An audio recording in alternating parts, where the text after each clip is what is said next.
Unit 2, Adolescence, Lesson 7, Passions and Causes and Effects. To start thinking about the adolescent experience, or the age of the lover, we need to understand a bit more what Shakespeare meant by a lover. Love doesn't need to mean romantic love. It can be a passion for many things. You may have heard of the 4 cardinal virtues. We'll discuss them in a later lesson. But did you know that there are also 4 cardinal passions? They are desire, delight, fear, and distress. The distinction between them is the association with good and with bad. Desire and delight obviously revolve around goodness, while fear and distress focus on avoiding or accepting bad. But obviously it's not as simple as that. We can desire to such a degree that it overtakes our lives, becoming a bad thing. Or we can fear evil so much that we avoid it, which is a good thing. Good writers must be sensitive to the complex role the passions play in their own approach to a subject, as well as in the audience's response to their composition. So let's take a look at some lessons of writing that we can take from the age of adolescence. You might remember childhood suggested the importance of details and discipline for good writing. The age of adolescence suggests some additional lessons. First of all, good writers control their own passions. Good writers do more than present information. As all students know, straight information can be deadly dull, unlike these very exciting PowerPoints you're listening to. Passion brings information alive, but undisciplined passion can sound like silly sentimentality, or worse, like raving nonsense. One way to control passion is in the tone of the composition. Specifically, the tone of an essay must be appropriate to the purpose. Exaggerated claims, false modesty, pretentious language, carelessly chosen words create false impressions of the writer and the subject. Carelessly chosen words encourage readers to question the reliability of both the writer and the composition. Good writers control their passions through tone. Good writers also choose language and details that will appeal to the emotions of their audience. Notice that number 2 can be in conflict with number 1. Writers need to appeal to emotions, but they need to do so in a controlled way. Teenagers choose their clothes, their language, all their actions with care, even if the impression is that they don't care. Believe me, the most disheveled teen spends time deciding what impression he or she wants to make on any given day. In a similar way, good writers choose language and details that are appropriate to the subject as well as the audience. Finally, good writing is developed and organized to appeal to the passions of the audience. As we discussed in the unit on childhood, first impressions created in the introduction and final words offered in the conclusion may well determine the audience's response to a piece of writing and whether they'll accept the argument presented. So pay careful attention to your introductions and conclusions. Of course, the development and organization of the body may also cause the audience to reject the thesis. Readers cannot respond confidently if the content is undeveloped, unclear, or poorly organized.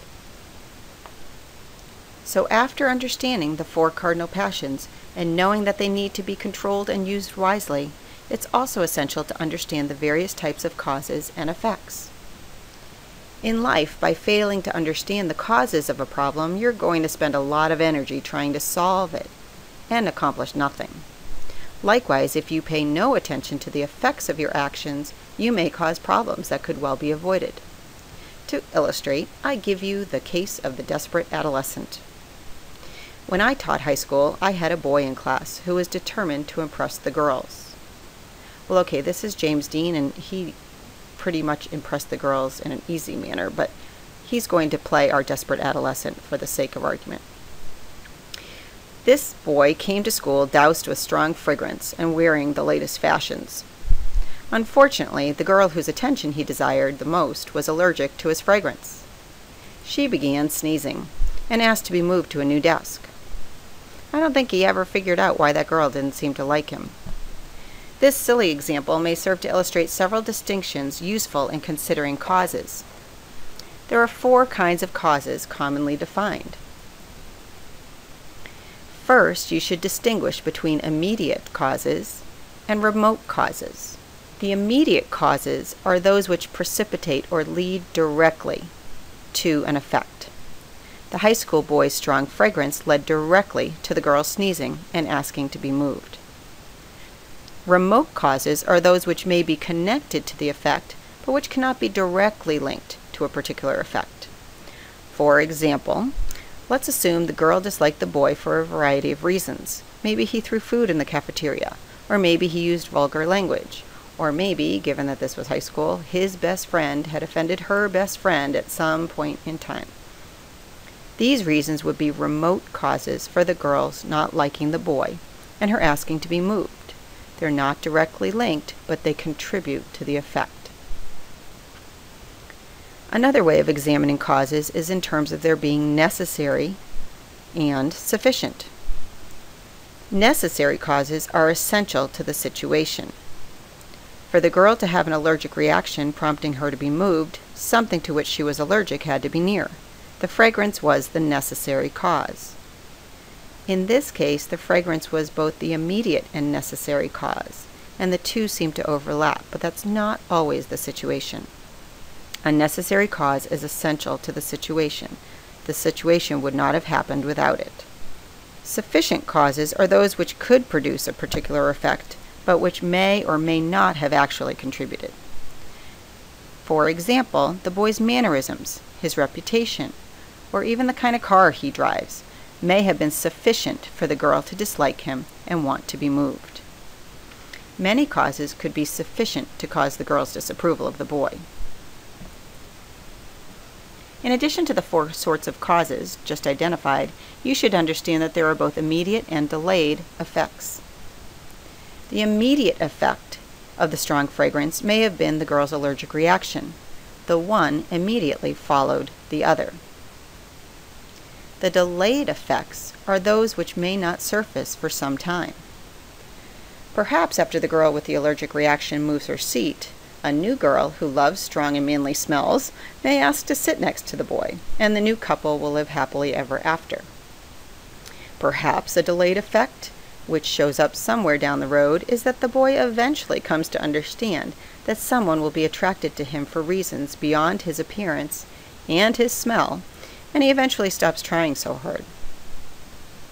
Finally, in examining causes and effects, it's helpful to remember that often causes and effects occur in relation to each other, as causal chains. In a causal chain, a cause results in an effect, which then becomes a cause, and the process repeats itself. For example, using my students one more time, you can imagine the following causal chain.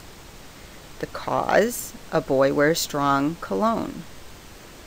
It leads to the effect of the girl having an allergic reaction, which causes the girl to move due to her allergic reaction, which causes the effect of an empty seat, which causes a new girl to be reassigned. Note how in this example each effect becomes a cause.